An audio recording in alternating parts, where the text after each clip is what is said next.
what happened that prompted you leaving Carbonation? So I'll tell you exactly what happened when I left Carbonation. Basically, he didn't hit me, but I was hit by Zoka, Eferu, and Shiva did push me and nudge me and was getting up in my face as well. The reason why this happened is because they feel as if I was being disrespectful to him by giving him a face. One of the reasons why I left is because y'all don't know, when he was trying to do the queen thing, there wasn't going to be a new queen. It was all an act.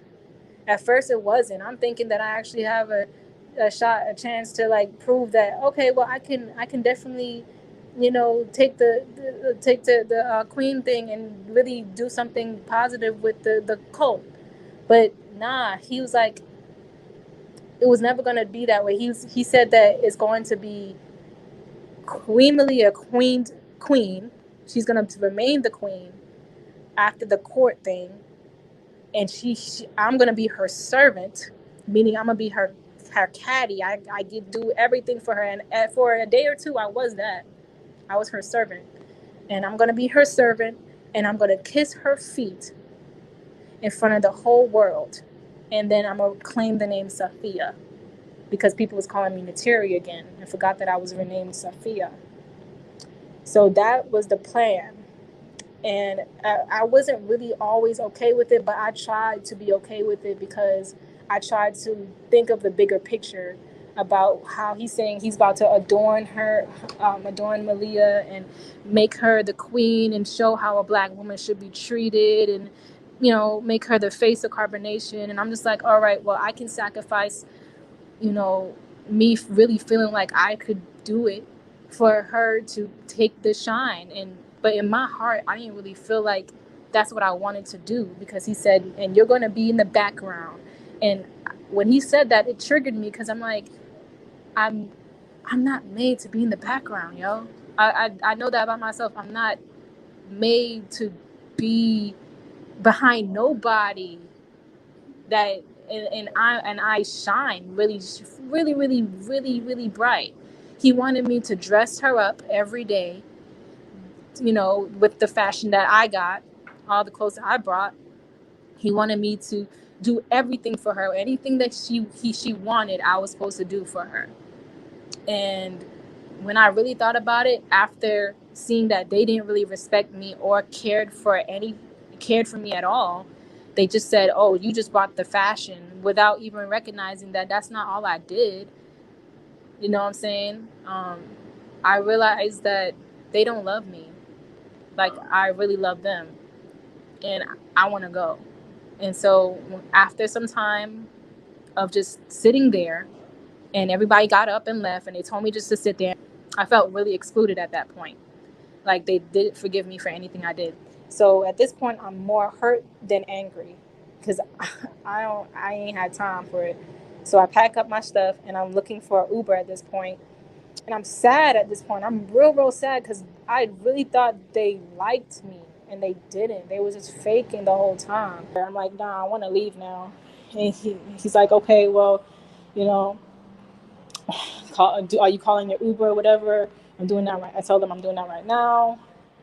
And even Aya said, oh, stop being self-pity and just do the work.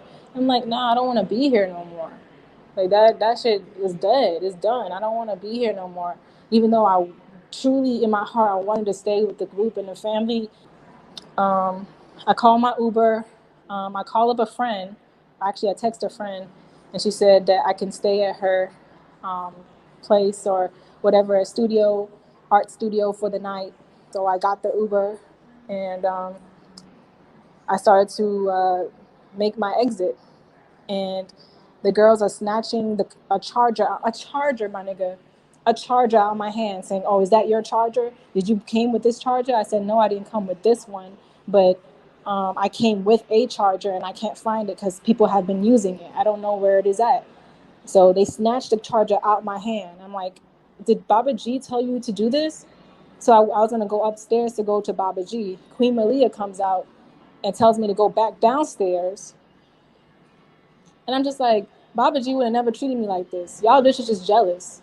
I'm just thinking that in my mind. Like, so I just started going at this point. I didn't make no problem. I ain't cause no issue. I ain't cussed them out. Nothing. I just said, I'm going. And I'm rolling my shit out the door at this point with my shoes off. And I'm getting to the car. And that's when they said, Baba G is calling you. God is calling you. Will you answer the call? So I go back inside. I go back inside to tell him bye. And I hug him and he says, I love you. And I said, I love you too. And that's when he started taking me into the other room. And I said, no, stop. Like, I really gotta go at this point. Like, then my Uber's outside. So he takes me into the other room and I start crying in his arms. Because I don't know, I just was emotional. Everything was just like piling up on me. The Uber done left me, so I felt like I was trapped there again. And I was like, oh my God, like I just missed the Uber. Like, and he's telling me, I'm not gonna let you go. You know, you're my bitch, you're my property. I'm telling him, like, you're gonna have to let me go. I'm telling him, you're gonna have to let me go. He's like, you think I can't let you go? And at this point, I'm looking at him in the eyes, and me being dumb, I got manipulated back in. Literally, like, I couldn't resist him in that moment. In that moment, I was really vulnerable, and he knew exactly what to say to me, to help have me stay there, with him.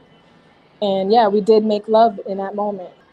I didn't want to like resist him. I didn't want to like, because any of that, because it was just like, if I felt like if I was gonna resist him and I already done left the Uber done left, and my friend is calling me like back to back to back, asking me if I'm okay, and I'm just like being a stupid ass, like letting him manipulate me back into the situation and allowing him to have sex with me. So at this point, I'm just like, oh my God, I'm stupid as fuck, because I'm a sucker for fucking love. Like, he knows exactly what to do to get me back. And at this point, in my mind, afterwards, I'm telling him I still want to go. And he's like, hurry up and get over that shit and let's go. Like, you wasting time. And I'm like, okay, I'm going to take a shower. And he's like, okay. So he leaves the room. And while I'm in the shower, I'm texting my friend. I'm like, at this point, I'm going to have to sneak out because I was weak in that moment. I was weak, and he knows exactly what to say to, just get me back in. I missed my Uber. I missed my shot of going. So I'm going to have to just go. So I I asked her for $11 for Uber, to the nearest something somewhere, and that's what happened after that. I had to sneak out in the rising when everybody was sleeping, and I prayed to God that nobody woke up. The only person that was up was Zoka, and she was in the shower. So I took the opportunity to go because I knew that if I would have stayed, more humiliation, more embarrassment, more of what happened that night would have happened more if I stayed there. So that's the story. Do you realize that what he did to you before you left was do you think that it was truly love making or making love to you, or do you feel that it was, that it was coercion, which is pretty much one step down from, you know, sexual abuse? No, I know that it wasn't love because it just felt fake. It just felt like he was acting and just to keep me. Like I'm just some kind of trophy to keep and not, share with the world. It's just I'm just something to just collect dust on the shelf. And I felt stupid. I felt real dumb because I'm supposed to be this strong ass woman, but I fell right back into it, you know. So yeah, I know it wasn't real. I knew that he was like just having sex to me for just to have sex with me so I can stay, thinking all I needed was dick, and that wasn't it. What I wanted was love, real genuine true love from him. him and the family forgiveness, and I didn't even get that. So I just wanted to leave at that point. I just wanted to go. Completely understandable. I just want to let the audience know that, guys, I did ask her earlier on in the interview if she was going to go to the authorities and file charges for the assault that the multiple assaults that have happened to her before she left, and she did say that she was addressing this on her own, and so we have to leave it in her hands and see what happens from there. I would just watch videos, not believing what the hell I was seeing. Yeah. And another detective was familiar because I showed him these videos. He's like, he's been trying to get this nature boy for a minute because of some things he's seen online. And then here you are. He is, I'm assuming he's to me, he's like a real good car salesman. Yeah. I mean, he's got the charisma. I mean, it's it's understandable. Mm-hmm. He gets everybody with his charisma, like you said. Yeah. But so let me real quick go back. When you went back up to say goodbye, he pulled you into another room and he had sex. Was that consensual? I don't know how to explain if it was consensual. Like, is it something you wanted?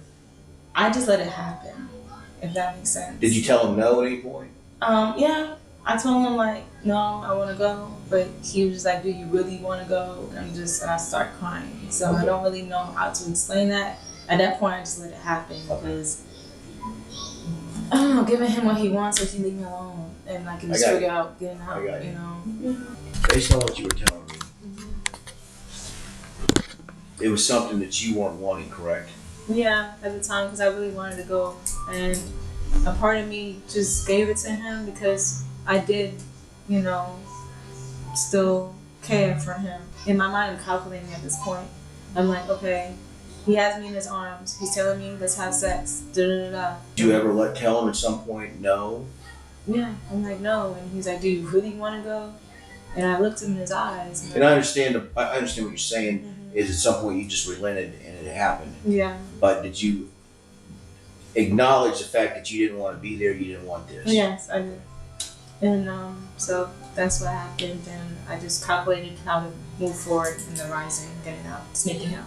And you do want to prosecute? I do. I think we've got a pretty good case here. I mean, really, I do. But it all, for now, comes down to you. Because if you say I don't want to prosecute, I mean, we've got nothing. Yeah. This guy needs to be jammed up. He needs to go. I think he needs to put in a mental hospital so he can get help. Well, they got that in prison. Yeah, I want that. Okay, but here's the thing, and I understand you still got feelings for him. Okay, and I get that, but he's not a good man. I thought he used to be. Well, he everybody. He might have used to be. It's one of those things. He maybe knew the power. what he was doing. Yeah. He's been knowing what he's doing. Okay, he's like probably, I mean, the biggest narcissist I think I can ever remember actually seeing. Yeah. And to thank your God, the guy is not a good man. You ever overhear them ever talk like, hey man, this guy's a fucking clown? No, they never talk bad about him. He sounds like he could probably go both ways. Right. Well, he needs to continue that in prison. I'm sorry, that guy's just not a good person, not a good human being. He don't need to be out here. And I definitely want the best for him, but I just he needs outside help. Yeah. Right. But I tell this to a lot of people, you need to come first before him. Okay? I mean, you're wanting something good for a guy that's been bad. Yeah. Okay? Yeah.